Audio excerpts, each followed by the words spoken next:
Step 12. Having had a spiritual awakening as a result of these steps, we sought to carry the message to addicts and to practice these principles in all of our affairs. The idea of a spiritual awakening takes many different forms in the many different personalities we find the fellowship. This awakening does have some things in common throughout the fellowship. Life takes on a new meaning, a new joy, and a quality of being and feeling worthwhile. We become spiritually refreshed and are glad to be alive. Our suffering has cleansed us of some of our illusions. In time we have been guided to a new life and place in the world and in our hearts. This great step is to be preceded by the working of steps 1 through 11. There are those of us who tried to stay clean without the benefit of having had a spiritual awakening as a result of those steps, and they are no longer with us. The ones who continue to practice these principles in all their affairs tell us that this is the most wonderful thing one can know. The journey is a feeling of gratitude. Usually, by the time we achieve this state of mind, no one has to tell us to share our new life with the still suffering addict. We are more than eager to help that person because by this time we recognize that by helping others, giving away that which has been given to us is our best possible insurance against relapse to the vague, torturous existence of a practicing addict. We call it carrying the message, and we do it in a number of ways. The first way in which we carry the message is by staying clean with the help of God and the fellowship. Our new way of living speaks for itself better than our words ever could. People see us on the street and remember us as furtive, frightened loners. They notice the grayness and fear leaving our faces. They see us gradually come alive. A spring comes into our step and a twinkle into our eyes. The message is meaningless unless we live it. If we do live it, we give it more meaning with our lives than any words can express. Learning the art of helping others when it is appropriate, without creating resentments, is a marvelous benefit of the NA program. Remarkably, the 12 steps guide us from a state of humiliation and despair to a state wherein we are able to act as instruments of God's will. We receive the gift of being able to help fellow suffering addicts when no one else can. No greater change of personality is possible. It is God's love present in our lives. We see it happening among us every day. This miraculous 180-degree change is evidence of spiritual awakening. We attend NA meetings and make ourselves visible and available to serve the fellowship. We give freely and gratefully of our time, our services and our experiences to our fellow addicts. We do not shirk when called upon to practice these principles. We know that the more eagerly we wade in and work to stay clean, the higher we're going to get and the richer our spiritual awakening will be. Helping others works. We do these things because they are the things that grant the new lives we are enjoying. In the 12th step, we practice the spiritual principle of giving away the NA message of recovery in order to keep it. This is like reaping what we sow. The old habit of using drugs is replaced by the new habit of not using, and helping others to get clean. Even a member with 1 week in the NA fellowship can turn to a newcomer and say, "Live one day at a time," or "An addict alone is in bad company." When we share with someone, we may say, "Lord, make me an instrument of thy will." We don't do it alone, and we don't have to. It is just a matter of getting another NA member to go with us on the 12-step call to carry the message to a suffering addict. We don't set ourselves up as God. That is why it is spiritual. We get to be an instrument of God's grace in action. It's a privilege and an honor to go on such a call. Those of us who do service work are the luckiest people on God's earth. Those who have been in the pits of despair, now strive to help other people to find a new and better way to live. We help newcomers, whether they are detoxing or just beginning to learn the principles of NA. We do what we can to make them aware of what the program offers and try to make them feel at home. Experience shows the best way to accomplish these ends is to listen carefully to what they want to do about their problem. Next we can share our experience, strength, and hope and then accompany them to their first meeting. The selfless service that comes from this work is the very principle of Step 12. It is clearly an awareness of God's grace working that provides so much of what the practicing addict needs.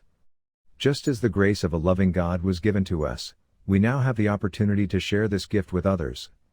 One 12-step call of this nature can make a life worthwhile. There are plenty of such calls for those of us in NA. The 12th step also suggests that we practice these principles in all of our affairs. As long as we stay clean and live these principles, we are doing 12th step work. We are attracting people to us in the NA fellowship by our example of being clean. We no longer wish to participate in the problem. We now serve God. In this manner of service, we renew our vow to turn our will and lives over to the care of God. Even if we have no such understanding, we will acquire it through seeing others recover. Fellow addicts show that God is loving, and we will know a life free of drugs that we never dreamed possible. The steps do not end here, they are a new beginning. All will be well as long as we remain abstinent and trust in a higher power of our understanding. Living just for today relieves the burden of in the past and alleviates fear of the future. Clean, we learn to take whatever actions were necessary and to leave the results in our higher power's hands. We learn to trust God with our fate and to let Him help us do our best each day. The most important thing we can do is stay clean today, through reliance upon a higher power. We want freedom. Clean, we see that the greatest freedom we can achieve is acceptance of God's will. But, we recognize that we are human and subject to mental and spiritual sickness. Each day, we ask our higher power to help us stay clean, for that day. Each night, we give thanks for the gift of recovery. Thus we begin to practice spirituality. We are clean, but by no means perfect, and our lives remain unmanageable. We become egotistical from time to time. It is hard for people in the fellowship to reach us at these times, but not impossible. Our newly found friends usually call our bluff, and cut through the dishonesties. When things get rough, and spiritual contact is difficult, we learn that it won't last. If we do not use, and continue to maintain spiritual contact within the fellowship, we can get through these trying times, and grow stronger. Trusting others doesn't come naturally to us, but we must learn to trust because an addict alone is in bad company. The needed strength wasn't there until we found NA, which showed us how to make faith work for us. We had a lot of energy, but we channeled it into self-destruction. Now, we can put the same energy that we had used to perpetuate our pain into strengthening our faith and becoming healthier, more loving people. We first learn to love our NA groups. Later, through service, we learn how to put our energy to work, and the more we serve, the better we get at channeling energy. Remember, we didn't become addicted in one day. We can't possibly solve all our problems at once, no matter how much energy we have. Take it easy. The only way we recover is to apply what we learn from each other, on a daily basis. Our growth is a lifetime process. We never stop learning, and we never stop needing one another's guidance and support. So, we say, keep coming back, it works. Addiction is physical, mental, and spiritual. Therefore, we believe that we must develop faith in a higher power before we can hope to recover from its destruction. When we have a strong faith in a power greater than ourselves, and use that faith in our daily lives, that power will be able to reach us and supply us with the strength and guidance that we need to recover. The NA program is a spiritual program. Our members who are living a spiritual program have learned enough of their spirit to develop and maintain a conscious contact with a higher power. We become more spiritual as we share ourselves with our fellow addicts. We gradually change from being dull and uncaring to feeling clean, and unclouded by earthly concerns. Most of us experience steady growth towards serenity and towards God, as we understand God. Some have profound spiritual experiences, dramatic and inspirational in nature. Regardless of which category we fit into, we all go through a profound change in our basic natures, which is much deeper than anything merely physical or mental. After a while it becomes obvious, even to outsiders, that a real and lasting change is taking place in us. The most obvious change is the simple fact that we are staying clean. When we rely on God to guide our thoughts, changes are inevitable in our feelings and actions. As new members, the talk of God we hear in meetings scares many of us. We are suspicious and skeptical because of disappointments we have had with religion.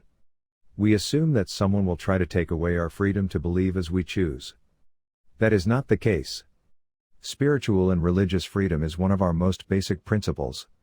Each of us are free to work out our own concept of God, or reject the concept of a God.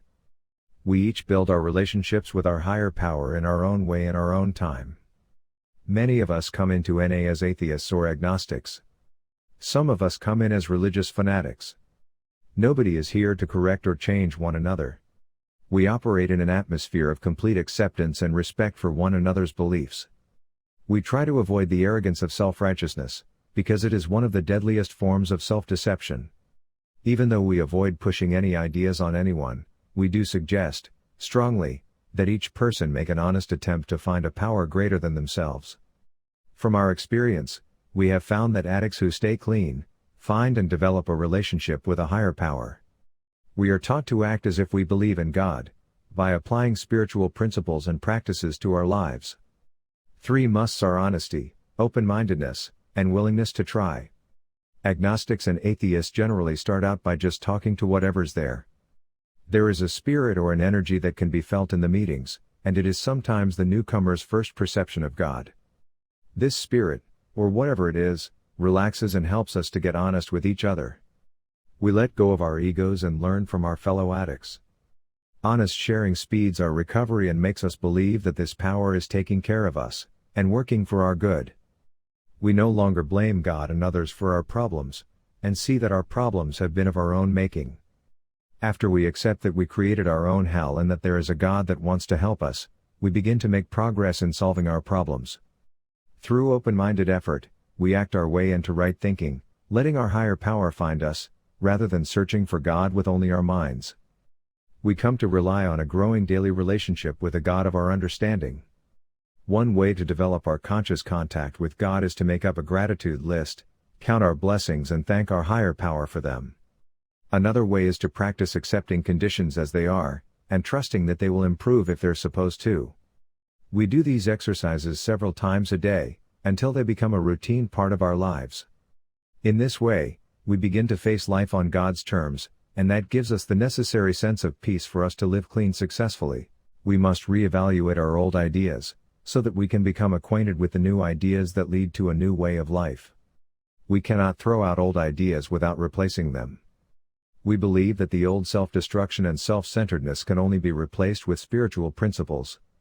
The 3 basic spiritual principles are honesty, open-mindedness, and willingness to try. We say that they are the how of our program. Rigorous honesty is the most important tool we have in learning to deal with the past and to live today. Although honesty is a difficult tool to practice, it is a most rewarding one. We practice honesty under all conditions because it is the antidote to our diseased thinking. We lose the fear of being cornered. Our lack of fear and our newfound faith serves as a firm foundation for courage in the future.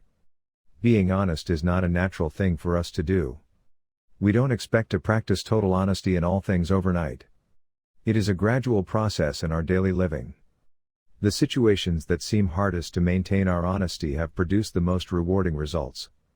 When we are honest in really difficult situations, the feelings of happiness and serenity are overwhelming. We have never before experienced gut-level honesty because we covered up our feelings by using. We must learn to get to the bottom of each emotion we have, and face it, so we can be our true natures.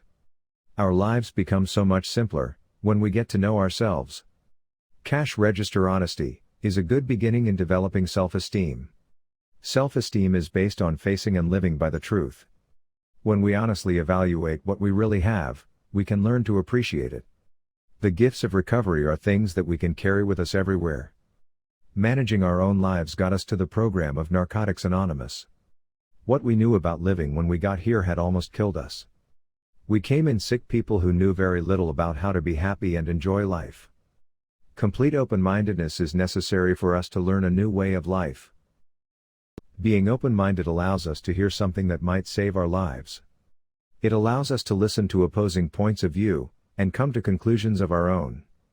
Open-mindedness leads us to those very insights that have eluded us during our lives.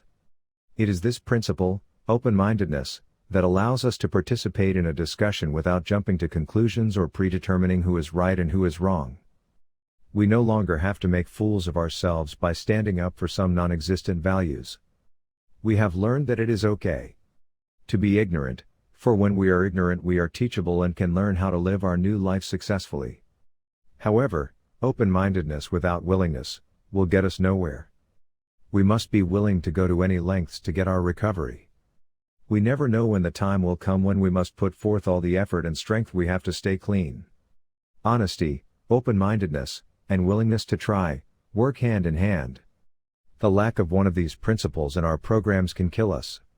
Living a personal program without these principles will make recovery difficult and painful for us when it should be beautifully simple.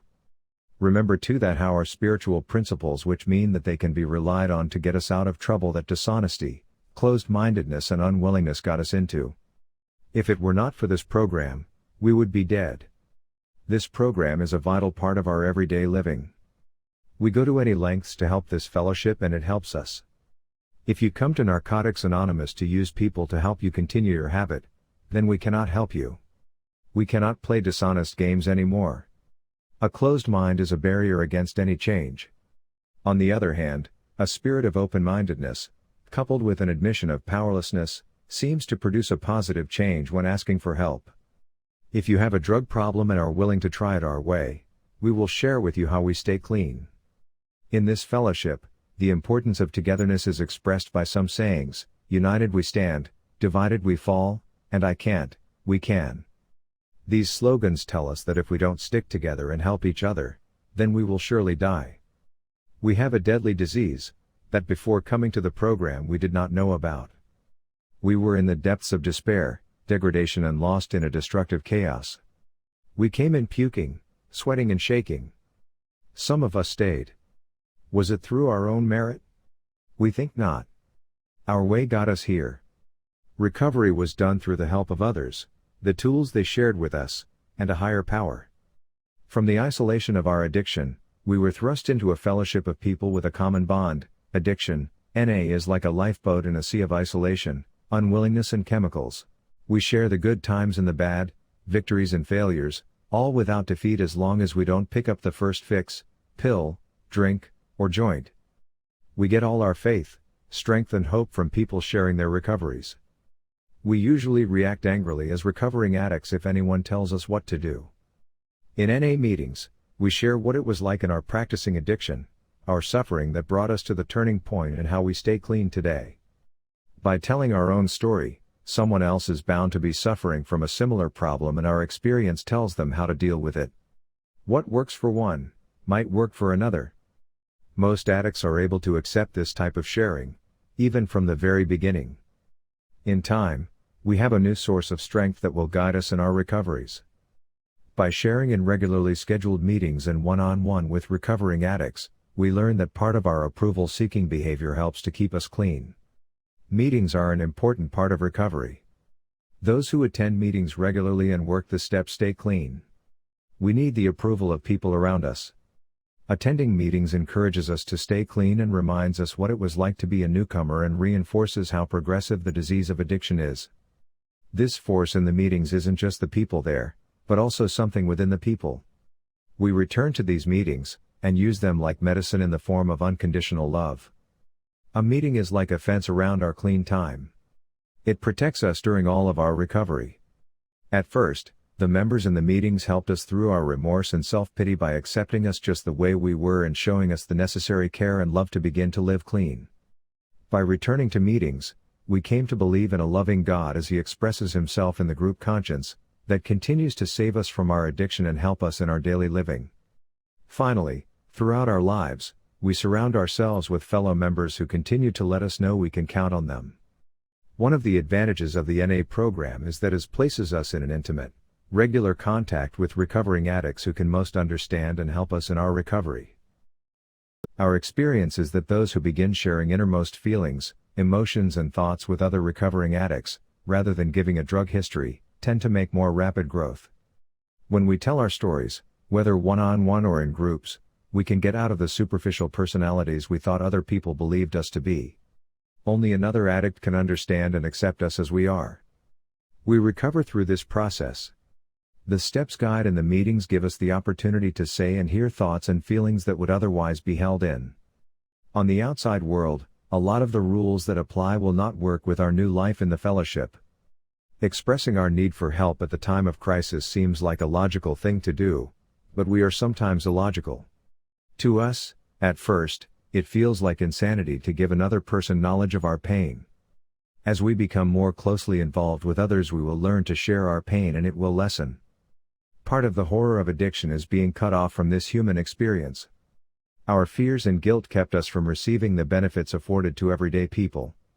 Sharing enables us to return to the realm of human experience, increasing our capacity to feel the problems of another addict. By sharing our experience of recovery with newcomers, both by sponsorship and at meetings, we help ourselves stay clean. We find ourselves being constantly reminded of things that help us want to stay clean. Being able to serve as an instrument of a loving God and participation in the recovery of others keeps a sense of wonder and gratitude in our lives. Giving comfort and encouragement to others encourages and comforts us. Today, we have people in our lives who stand by us when it's rough and help us do what we can do and not worry about what we can't. Getting out of ourselves gives us more perspective on life and makes it easier to live with reality. We no longer feel like we have to run from ourselves. This program has given us a sure way to explore ourselves, rooting out defects and learning to live. If you want to change your life, risk sharing. It is by taking risks we have almost lost our lives. By asking for help in the same way, we can change. If we find ourselves in a bad place or we sense a bad scene coming, we call someone or get to a meeting. We have learned to seek good counsel from qualified people before making difficult decisions. By reaching out and practicing the virtue of humility, and asking for help, we can get through even the toughest of times. I can't, we can. It is not a sign of weakness, it is a sign of growth. In this way, we as recovering addicts find the strength we need when we need it most. It is a way of life for the addicts who want to learn to live clean and have discovered one another. We share our mental and spiritual resources for the good of everyone. Recovering addicts take great pleasure in helping other suffering addicts recover. Recovery as found in Narcotics Anonymous must come from within and no one can get clean for anyone else. In the course of carrying the message, each of us comes to our own understanding, and if we have difficulties we trust our groups and the 12 steps of the program to guide us. These things should be used to help others. The steps guide us into our place in society. We begin by straightening out our internal disorder and obtaining release from the defects that prevent us from being all we should be. We emerge as individuals reconceived with a new awareness and the ability to take our place in the world. Our viewpoint changes from that of a loner to a participating member. We emphasize setting our own house in order and trying to do more than our part. We trust in our higher power to give us strength and to meet our needs. If we feel that we have more than our share of difficulty, we should share more with others and remember to be grateful for the good things we already have. If we're not grateful for the things we've got, we won't be grateful for the things we are yet to receive. Responsibility is a key word here. There are certain situations that demand more than we have to give. We should avoid these or seek help if we find ourselves already in such a situation. We are no longer asked to do the impossible. Most of us are accustomed to getting bored and disinterested when we find ourselves without major problems. We want to change. Serenity not prayed for is likely to appear as boredom. In the past we have relied on desperation to give us the strength to periodically reorder our lives. There is another way. When we accept that we are responsible for our problems, we realize that we can be equally responsible for our solutions. It simply takes clean time for us to realize who we are and what we want to do. What we can do is remember that we are addicts. Being clean is abnormal to us, and we must learn how to live in an ongoing manner. A great magic is found when we help others. As clean addicts in the fellowship of Narcotics Anonymous, we help ourselves by helping others. Our attention focuses on the solutions, and our old ideas break up and dissolve like icebergs in the tropics. When the compulsion to use is lifted from us, and we begin to think of others before ourselves, a true miracle begins. Working the steps, practicing the principles and using the tools, we begin to see ourselves in a new light. We find ourselves helping others and securing help for our own problems. We redefine ourselves. We become feeling people, capable of responding appropriately to our environment. We put spiritual living first and exercise patience, tolerance and humility in our daily lives. The further we get from the last pill, fix, drink, or toke, the more we see of our past and the more we realize the miracle of the release from our disease of addiction. What we have today is the wonderful fact of our recovery and all that it means to us. Each day we live clean, awakens us to the freedom we had all along, but failed to realize. We succeed now where we had known only failure before. Many of our dreams, forgotten and obscured by our addiction, return and help us regain the sense of wonder and excitement at the miracle of living clean. The old compulsions fade and the habits of mind associated with addiction weaken and are broken. A great many things become possible for us. Since we live clean and grow, we are able to take our place in the world. If we want to reap the benefits of staying clean, we find it necessary to take continual inventories of ourselves. Hidden fears and needs are still potential driving forces. Just because we don't recognize fear or anger doesn't mean that it isn't influencing our lives. We found it important to examine places where we grow angry or our beliefs were tested. The areas we didn't want to question were those that most needed to be looked at. We also found it important to examine the other side of the coin, the so-called good qualities like truth. Truth seems to be something that is impossible to understand until it becomes obvious. Truth is something we never suspected until we knew it. There are no exceptions, only incomplete truths. Everything we know is subject to revision, especially what we know about truth. Another desirable quality is love. We love the ambitious for they can inspire us, we love the failures for they can teach us, we love the kings for they are but human, we love the meek for they are divine. We love the poor for they are so many. We love the rich for they are lonely. We love the it becomes obvious. Truth is something we never suspected until we knew it. There are no exceptions, only incomplete truths. Everything we know is subject to revision, especially what we know about truth. Another desirable quality is love. We love the ambitious for they can inspire us, we love the failures for they can teach us, we love the kings for they are but human, we love the meek for they are divine. We love the poor for they are so many. We love the rich for they are lonely. We love the young for the faith they hold, we love the old for the wisdom they share. We love the beautiful for their eyes of sadness, we love the ugly for their souls of peace. We think of love as a shield against the attacks of other people, and as a weapon to blast through walls of hate, and to open closed hearts and closed minds. We feel protected by our love, through adversity, discouragement, anger, and insecurity. We even feel uplifted by love, in the moments of despair that still sometimes come to haunt us. As our love is strengthened, we become stronger, and better able to meet life's trials. In dealing with the other people in our lives, we develop a loving attitude. We forgive more easily, anger more slowly, expect less, and give more to our brothers and sisters. We come to see all people as our brothers and sisters. We have learned this kind of unconditional love from our fellow addicts in Narcotics Anonymous. Through the love we have received in our fellowship, we begin to feel lovable ourselves. From there, we can truly start to love and respect ourselves. This feeling of self-love is totally alien to the egotism that we use to bolster ourselves with, as practicing addicts. It is one of the things that brings a sense of calmness to us, a feeling of solidarity that comes from knowing the truth about ourselves, and accepting it. In the old days, we knew, deep down inside, that we were faking it whenever we indulged in our delusions of grandeur and self-importance. Now, because we are beginning to love ourselves unashamedly, we can love other people more completely, because we no longer feel like we have anything to hide from anyone. Our egos used to control us in all kinds of subtle ways. For one thing, it seemed important for us to compete with others in almost all of our endeavors. Some of us even refused to try something that we might not be the best at. We watched other people closely, not with any concern for their well-being, but to check and see if we were measuring up to their standards. Some of us had no idea who we were, or who we wanted to be. We only knew we didn't want to be ourselves. Now, we realized that we were unwisely comparing our insides to others' outsides, which could only work to frustrate us in the long run. The 12 steps to recovery, that NA outlines for us, hold the answer for all of our ego trips and insecurities. They seem to hold the only answers for us that we can really use.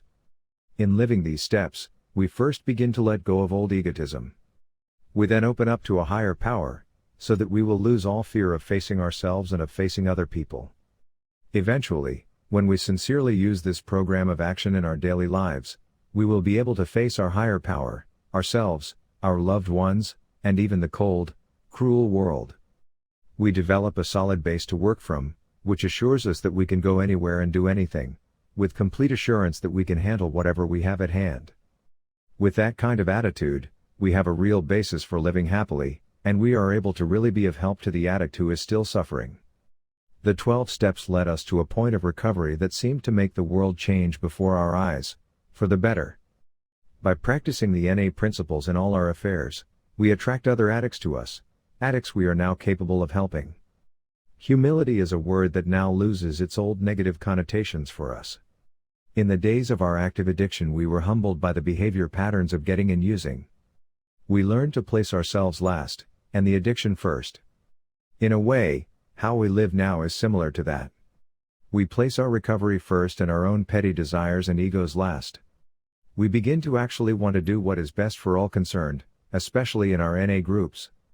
We have found that the best results in staying clean can come only when we serve to unify our groups by attending meetings, and by serving NA. In our past, we were usually irresponsible. After we face ourselves in the inventory steps, and make amends to others in our amends steps, we can no longer allow other people to pay our way for us. We want to serve. Earlier, we mentioned that it was important that we learn to trust each other in NA. In our groups, we all need to open up first, selfishly, for our own recovery, and later candidly, for the inspiration of the newer members. We need to maintain an atmosphere of confidence by not using opportunities to look down on our fellow members, or gossip about them. Speaking up at meetings and on a one-to-one basis with a sponsor are absolutely necessary for our survival, and a break of confidence could cost another addict their life. Those of us who are consciously working and using the 12 steps to recovery in our lives are seldom bothered by gossip. Our lives are lived like open books, and really don't feel like hiding anything, or judging anyone. We no longer feel a need to put up a front, because we are doing the best we can. However far we are in our recovery programs, we each need to draw on the strength of the other people in the group. We bring that strength out with us, into our everyday lives. We apply what we learn in the meetings to all our affairs, using these teachings as a basis for living, but returning, again and again to our groups, both to help and to be helped in our recovery from addictions. One of the simplest and most important parts of our whole recovery process is the concept of live a day at a time. Often, we have to extend that idea to live a moment at a time. In the course of our daily lives, we usually tend to forget to keep things simple, and we build our problems into unmovable mountains. Patience is not exactly one of our strong points either. We are experts at making ourselves so frustrated that we lose perspective completely. That is why we need our slogans, and our NA friends to remind us to face what we can, as we can, and no sooner. We try to avoid setting goals for ourselves that are too high for us to reach. They set us up for defeat. We become willing to lower our goals, allowing ourselves to give our higher power credit for all things we accomplish, and to be grateful for them, even when we would rather accomplish more. Not only are many of us impatient with ourselves about what we expect to accomplish, but we are impatient about what we expect to have. During our active using, we often lived way beyond our means, out of necessity. Unfortunately, not all of us lose our extravagance and greed easily, even after we stop using. It isn't easy, but, if we want to live happily, we have to learn to live ethically, and within our means, facing what we have and what we have not, with honest acceptance and gratitude in both the case of accomplishing things and of acquiring things. We usually need to develop a habit of lowering our goals to a more reasonable point, and reaching them in our own time. After a while, our ability to produce and to use what we have improves. As that happens, we gradually start raising the goals again, but only with the guidance of our higher power. As we do this, we ensure our own success in meeting the goals we have set for ourselves, letting go of fear and impatience and raising our self-esteem. We mentioned humility earlier, as a quality for us to shoot for, particularly in the confines of our fellowship. For most of us, it is much more than that. It is an attitude that must be developed, before we can ever expect to live happily in the world. Humility is an honest self-acceptance, which leads to further acceptance of the conditions around us. It goes hand in hand with the qualities of patience and tolerance. As we recognize our own humanity, we become much better able to recognize others, to let them make mistakes, and to be themselves. We bring this new humility with us everywhere we go, because each of us touches many lives. One of our greatest enemies is resentment. It has the power to kill. The only way to be rid of resentment is to develop humility, in the form of forgiveness. We can't lose our resentments by using our own willpower, no matter how hard we may try. Only through earnest prayer, and through dealing with our resentments up front, can we start to forgive the people we have hatred toward. The benefits of forgiving our enemies are many. First, we are able to use our thinking time on more important subjects, instead of plotting our revenge, or writing little scenarios about what we ought to say or should have said. So, having all this time, we are free to improve ourselves. We eventually start to see the very same defects that we had found so intolerable in the other people and ourselves. We can do little exercises in tolerance by making up our minds to let people be themselves, and not lifting a finger to change them.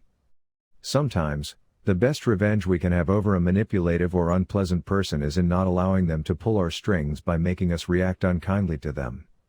If we really believe that a person is wrong, we have no business letting that person have control of our emotions. We are not responsible for another person's behavior, but we learn to take responsibility for our reactions.